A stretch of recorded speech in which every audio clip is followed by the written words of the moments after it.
Patrice.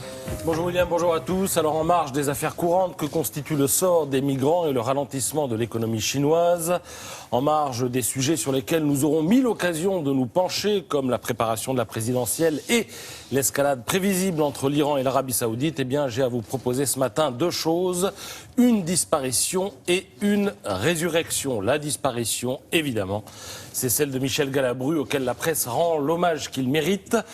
C'est un peu comme pour Michel Delpech hier, il y a des signes qui ne trompent pas. Regardez, rien ne saurait mieux illustrer l'attachement du public à cet homme, associé à nos loisirs, à notre culture, à nos émotions depuis des décennies, que cette palanquée de une, tout titre confondu, qu'ils soient d'ailleurs régionaux ou nationaux. Elle témoigne d'une chose évidente, à savoir le respect que lui témoigne le public. Dans l'Alsace, Raymond Courreau souligne quelque chose de très juste. Il écrit qu'il y a quelques années, on avait senti les pontifs du cinéma français pousser un soupir de soulagement quand le comique décrocha son César pour son rôle bouleversant dans Le Juge et l'Assassin, faisant soudain de Galabru un grand comédien, ce que le public, lui, avait compris depuis longtemps.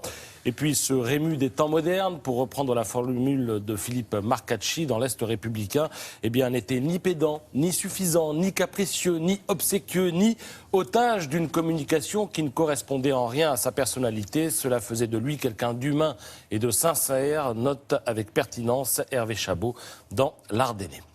Alors voilà pour la disparition, mais je vous ai aussi promis une résurrection, et cette résurrection, la voilà, majestueuse à la une de l'équipe. Alors quand je dis majestueuse, ce n'est pas par hasard, majestueuse, majesté, donc royale, ce qui en espagnol nous donne Real, Real de Madrid, bien sûr. Oui, c'est bien une résurrection dont il s'agit. Vous savez, la fin de la carrière d'un footballeur, c'est une première mort.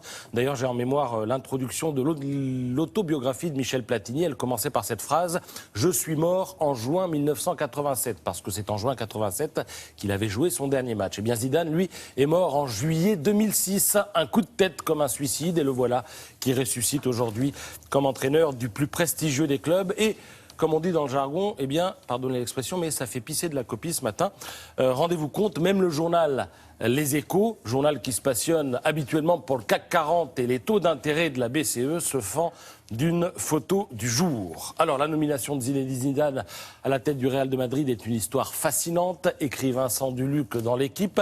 C'est son club, sa ville, sa famille, ce que l'image même de la présentation hier à la presse avec son épouse et leurs 4 garçons a rappelé dans une communication qui disait les liens profonds entre une famille et l'autre. La photo, vous la voyez, et il s'agit bien là d'une histoire de famille, peut-être même d'une dynastie qui commence, puisque les 4 garçons jouent, les 4 garçons jouent dans différentes équipes du Real de Madrid. Nous verrons ce que donnera ce conte de fées. Pour l'instant, il nous donne à entendre des choses un peu contradictoires. Dans le Parisien, vous avez Robert Pires, qui fut le coéquipier de Zidane et champion du monde, qui dit il n'a pas choisi la facilité parce que c'est quand même le grand Real. Et puis, dans l'équipe, vous avez Vincent Candela, champion du monde lui aussi avec Zidane, qui dit, sans manquer de respect à qui que ce soit, c'est plus facile d'entraîner le Real que Bordeaux. Juste une anecdote pour finir, elle est racontée par Guy Lacombe, un entraîneur avec qui Zidane a passé ses diplômes.